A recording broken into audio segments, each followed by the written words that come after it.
How would you respond to being in the room with the most important person in history?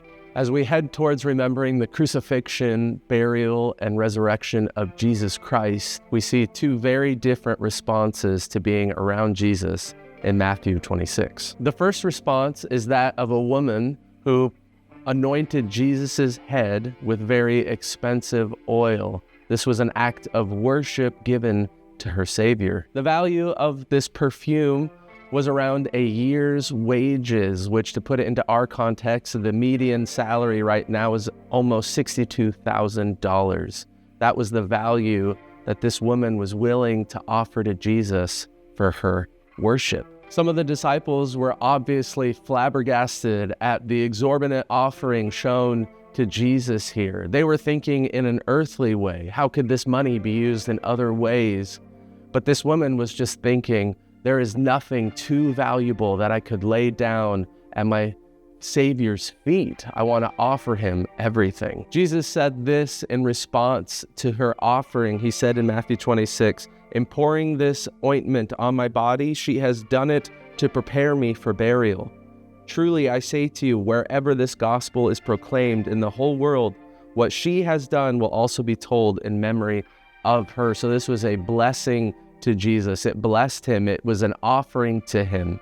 He would be smelling this possibly even a few days later as he's being whipped, as he's being crucified. This offering to him was a blessing for him. That is the response of this woman to the value, the worth, the glory, the honor that Jesus deserves. Then, of course, in the next verses of Matthew 26, we see the response of Judas Iscariot. We, of course, know him as the one who betrayed Jesus.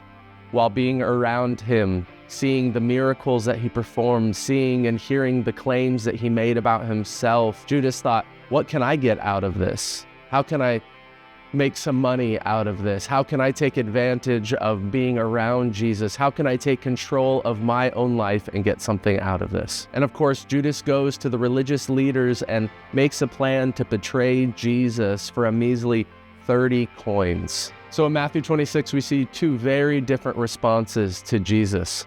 So let me ask you again, what is your response to Jesus?